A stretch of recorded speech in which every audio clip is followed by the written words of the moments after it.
Well,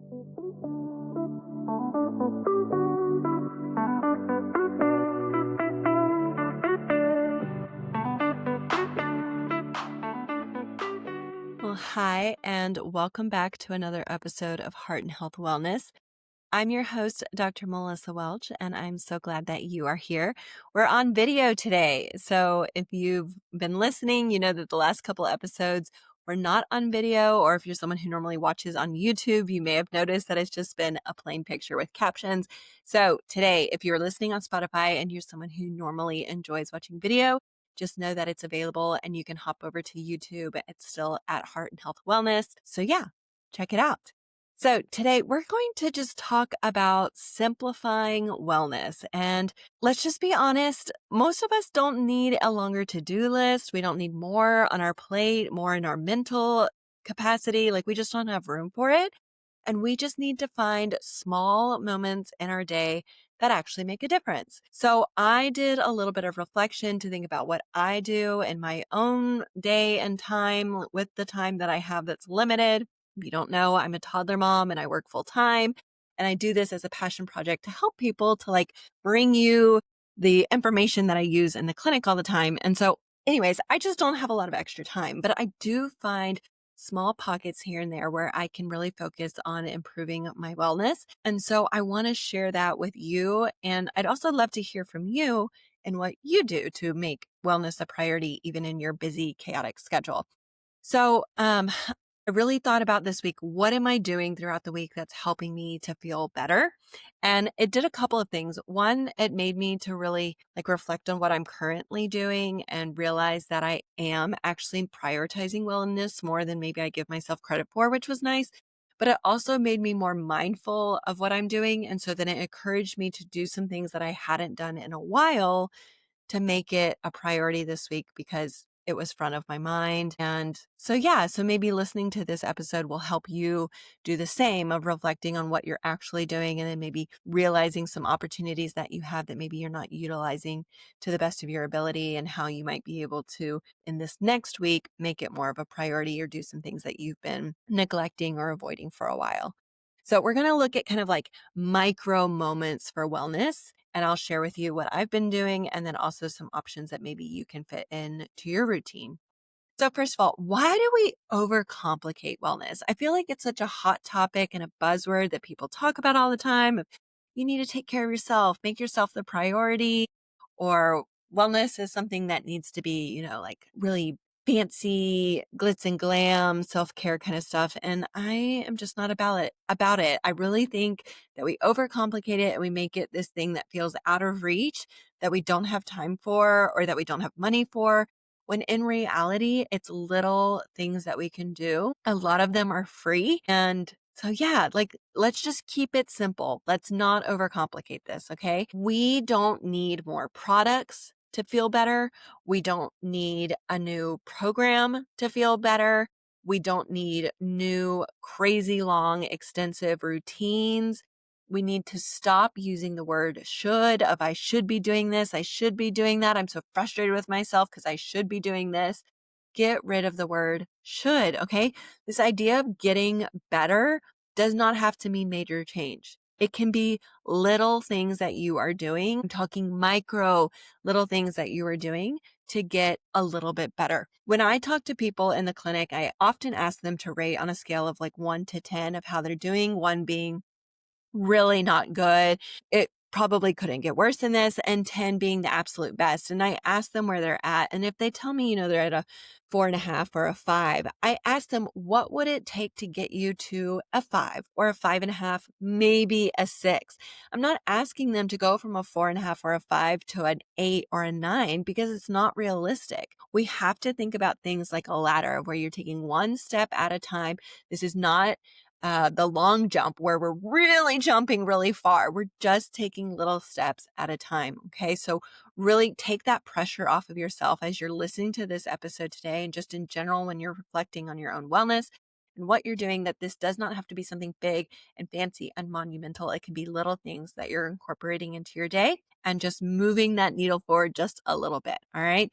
So I want you to think about this mindset reframe. Is that is that wellness is not about doing more. It's about noticing what already exists in your day and then using it more intentionally. So if you are someone who has a cup of coffee every morning, instead of thinking about changing that coffee to mushroom drink now, and I say mushroom drink, like I can't think of what an actual mud water. I've tried mud water recently and it is actually really good. But instead of thinking like, oh my gosh, I have to cut coffee out of my diet completely and replace it with mud water or do something fancy and healthy and whatever, just think about when you drink your coffee, being more mindful in the moment. Notice how hot it is. Notice what it smells like. Notice what it feels like when you take that first sip and how nice that is. Notice how your body feels in the morning as it's waking up and loosening up and maybe feels a little stiff from being in bed all night. Be intentional about being in the moment. That alone is going to do so much more for your wellness than switching that coffee out for something that's quote unquote healthy, right? So it's about taking what you're already doing and finding a way to be more intentional about it, to be better and more well, increasing the wellness in that sense, rather than doing something that's super extreme or really changing it in a big way. I hope that makes sense. Okay, so let's talk about what these micro moments are and how you can recognize them in your day. So, micro moments can be 1 to 5 minute pauses that are going to help recharge you or refocus you. And I want you to also consider that consistency here is even more important than the duration that you're doing. So, if you're doing something consistently, let's continue with that example of drinking the coffee in the morning. If you're doing that consistently every single day, where you're having 1 minute or even 30 seconds of mindfulness as you start your day every single day, that is more impactful than doing something for an hour that's supposedly super great for your wellness. Okay. So instead of thinking I have to go run 10 miles every morning, I'm being extreme here for the example. Instead of saying you have to go running for 30 minutes or an hour, or work out for an hour, which is good, but not necessary. Being intentional about something every single day for 30 seconds to a minute can be enough. Okay. So these micro moments are just 30 seconds to 5 minute pauses. They do not have to be extreme or long. I want to give you some examples. You can take some deep breaths before you even open your laptop. I know one thing that I do when I get home at the end of the day after a long day of work, I have my commute, which we'll talk about later of how I utilize that commute. But when I'm in the driveway, I take a few deep breaths to make sure that I'm centered and in a good mindset before I even go inside. Because when I go inside, that time is for my husband, it's for my baby, it's for our family. And I want to be present and I want to enjoy that time. And if I'm stressed out about whoever cut me off on the road or something that happened at the office that day, I'm not going to be present and I'm not going to get to enjoy that evening like I should. So I pause, I take some deep breaths in the car before I go inside. So whether that's before you do your work, before you get out of bed, before you go to bed, whatever it might be, taking some deep breaths doesn't have to take a long time. And it is absolutely something that you can implement. Another example would be drinking water before your morning coffee. So we already talked about the coffee. Getting water into your body first thing in the morning is so helpful to you. And it could be a small glass. Fill the glass, drink it, then enjoy your coffee. Drink the water while you're making your coffee. I have a Keurig. I love it. It's so easy. I don't have to make a big pot, nothing fancy, but it usually takes a little bit of time to actually heat up and then make the coffee. And if I drink a glass of water, maybe I should try this week, it would be really good. I do notice that when I drink water in the morning before I drink my coffee, I tend to drink more water throughout the day. I don't know the science behind that, but it works for me. So starting your morning with some water before you even have your coffee is a good option. Another example is to choose to walk from the farthest parking spot. I actually did this week, so I'm really proud of myself. I was sitting at the back of the parking lot at the grocery store because I was going to go in and get some lunch on my break. And I was talking to a friend or something on the phone. And so I parked at the back, not even worrying about getting close to the store. And then when I got off the phone, I was going to move my car to a closer spot so I didn't have to walk it as far. And I stopped myself and I said, Melissa, this is a perfect opportunity for you to get some steps in. Just enjoy the beautiful weather, because if you know anything about Florida weather, it's still warm, but we're like in the mid 70s, low 80s right now, and it's beautiful.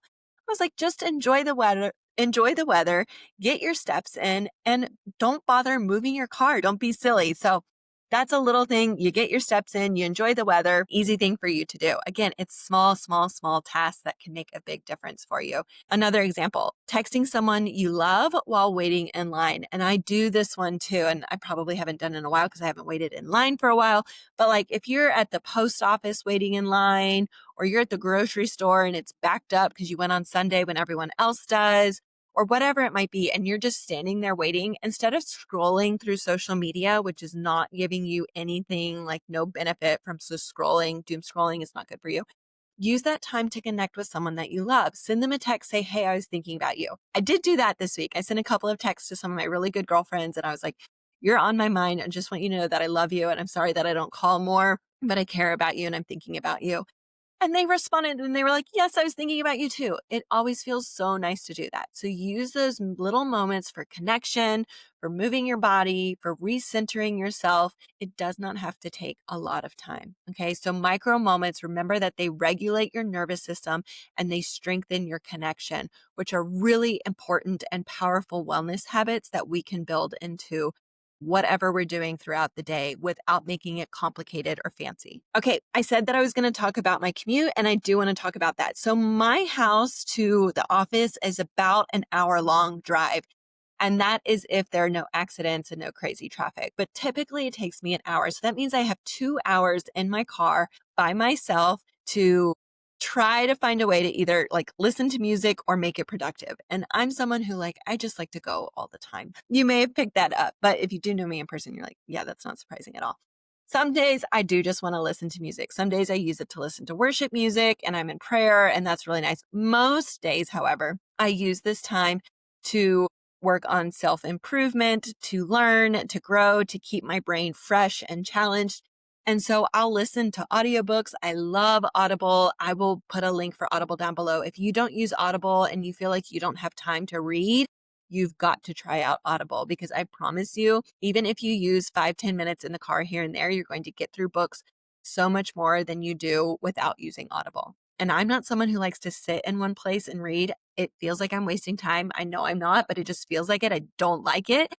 But if I'm sitting in a car, I'm forced to be in the car, then listening to a book makes me feel like I'm being productive. So I love listening to Audible. I just finished a book, by the way, if you're someone who's interested in entrepreneurship at all, what's the word I'm looking for? Like shifting the way that you think about money, you've got to check out The Millionaire Fastlane by DJ DeMarco. It was a really, really good book and really challenged some of the ways that I think about money. And anyways, it was just a really good book. So check that one out. That was my most recent listen. But how your commute can become a ritual is a lot of fun. So listening to audiobooks, but realize that if you are someone like me who has a commute, that you can use it as a ritual and a part of your day to listen to audiobooks, listen to podcasts, or call the people that you love. I did that this week as well. I called my mom and we talked for a full hour, which was so nice because I just do not do that enough. And it was just nice to catch up. And again, it made me feel like I was using that time that I was forced to be sitting in the car for something productive and just to connect with someone that I love. So it was really, really sweet that we got to do that. Another benefit of being able to use your routine as part of your wellness routine, of using your commute to be part of your wellness routine, is that you can focus on learning, connecting, and resetting. So resetting is the other piece that if I have a really tough day at work for whatever reason, if I have a lot of sessions that day or someone brings up something really intense that might be tempting to bring home with me, I might spend that time thinking or in prayer or just helping myself to recognize how I was able to provide help or how I was proud of what I did during that day. And then reflecting on how I want to be present and in the moment and grounded when I get home and letting that go. So learning, connecting, resetting, all of these are good ways that you can turn that commute into something that feels productive, that you can feel good about and is contributing to your wellness. And so it's not just like filling time, which sometimes if I'm just listening to the radio or talk radio or whatever, it's like, what did I do with that last hour of my life or those 2 hours of my life today? Finding a way to really be more intentional about it can be helpful. So I would encourage you this week to find one pocket of time, whether that's when you're driving or showering or cooking or whatever, and use it with a purpose. So just remember that you don't have to necessarily create time in your schedule because I know your schedule is is already really full.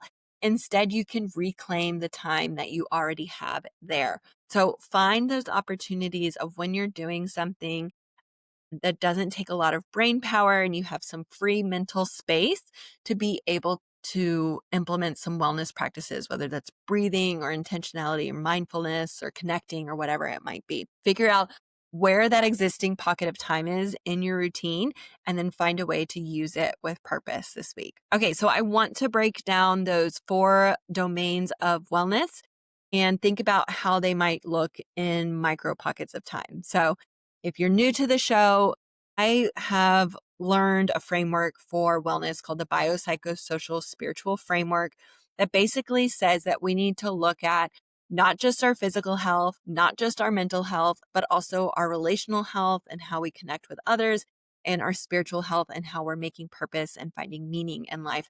And so we'll break down the biopsychosocial spiritual in most of our episodes. This is the part of today's episode where we are going to do that. So some things you can do for your biological health with micro pockets of time would be to hydrate, stretch, or stand up between tasks. Standing up is such a good one for me when I'm at the office. If I'm not doing, when I have a day of doing sessions, Wednesdays are typically my days where I do a lot of sessions back to back.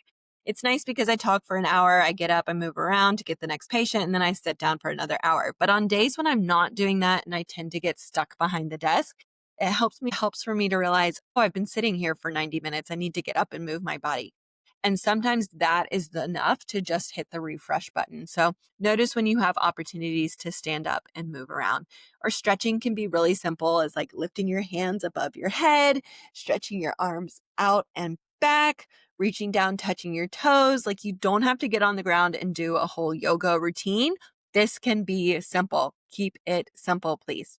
Okay, for psychological domain, your mind, I want you to stop scrolling, doom scrolling because it's not good for you, or set a limit for yourself of how long you're going to do it for, and swap that out for a minute of journaling or reflection. And again, I've said this before, but I'll remind you today that this does not have to be fancy. Dear diary, today I felt like this when so and so did this. It can be short and simple, to the point, bullet points in a note on your phone. Don't make it more complicated than it needs to be, but allow yourself the opportunity to reflect. You can also ask yourself, how do I want to feel by the end of today when you wake up in the morning? So setting your mind at the very beginning of what the intention is or what the goal is for the end of the day will help you throughout the day to make choices that are in alignment with that goal. But without setting that intention at the very beginning of the day, you're less likely to be able to get there. But if you say, this is what I want to do, even if you get derailed, it's going to help you get back on track because that is the priority. For relationships or the social domain of health, I want you to text a thank you or an encouragement to someone, if not once a day, at least a couple times a week. But honestly, how often are we scrolling on our phone? If you're scrolling for 30 minutes, you had time to text somebody that you love. So use that time to reach out and connect with someone at least once a day if you can. Also, I talk about this all the time, but sending a voice message, and this is something that I've been playing with lately because it's kind of, I don't know why it's so awkward with me. But instead of texting, if you're commuting or, something like that, instead of using your hands, you can send a voice message and just makes it a little bit easier. And I also think that it makes it a little bit more personal. So try voice messages. I think they're good. And then for meaning or the spiritual domain, I want you to think about maybe figuring out how to practice some gratitude in these micro moments, whether it's when you're making your coffee, when you're brushing your teeth. And then another one that I like to do at night, and I've been doing this lately, and I don't know, I went through this like whole existential crisis lately of feeling so small, but looking up at the sky or noticing something really beautiful, even if it's just for 30 seconds, to really notice the beauty that's around you and in nature, and allowing yourself to enjoy that and kind of be in the moment. Again, it's kind of like this humbling experience that allows you to feel small and kind of put everything into perspective. So I think that's a good practice to do. So remember, biopsychosocial, spiritual, your physical health, mental health, relationships, and meaning making and purpose, all of those matter. All of them have opportunities for you to work this wellness in, even if it's in a small capacity. It doesn't have to be big. and complicated. Okay, so remember that these things are usually simple and free and doable. So you do not need fancy supplements. Don't go out and buy like $100 worth of different pills and supplements and things that you're going to start taking. You do not need hours of free time. You do not need to take doom scrolling out of your schedule completely. You're allowed to doom scroll for a little bit, although I encourage you to limit it as much as possible. The most powerful wellness habits that we can do are free, but they require your attention. So you have to be intentional about it. I want you to think about a 5-minute habit that you can add today and then try to practice it for the next 6 days. So for a whole week, I want you to try a 5-minute habit that you can implement that is simple, free, and doable. Don't overcomplicate it. Don't make it intense. Don't make it daunting. Keep it simple and see how you feel at the end of the week if you feel like it was a good one. I want you to think about those micro moments, whether it's during your commute, during your morning coffee, during your morning shower, in your evening reset, whatever it might be. Find a way to include these things and then let me know. Send me a message on Instagram at Heart and Health Wellness. Send me a text, send me an email, whatever it might be. I love to hear from you. It encourages me to keep going and it tells me that you're getting something from this. So please reach out and let me know what you're thinking with how you're going to try this and how you're going to implement it. Okay, so real quick, I do want to mention We Are Amma. You've heard me talk about them before, but this is a wonderful company based here in the US. They're women owned and operated, and they make the most wonderful gifts for new moms or moms in general. I have my We Are Amma necklace that I love to wear. I've got my shawl or my cocoon that I wear that was originally as a breastfeeding cover, but it still works as a shawl or as a scarf. And now that it's getting cooler, I'm getting ready to pull it back out. Really, really wonderful gifts and sweet things that a new mom will love and appreciate. And if you want to save 15% on that order, you can use the code Melissa, Melissa.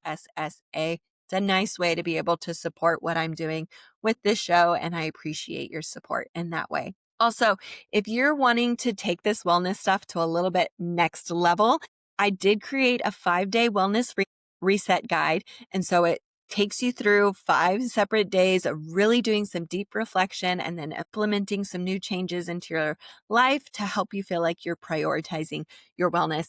It's totally free to you. I'll put the link to that down in the show notes. And yeah, it's just a nice, fun resource that I created just for you. So check it out. All right, so let's wrap it up today. One, I want you to remember is that wellness does not have to be like this weekend project of like you work and you're exhausted during the week.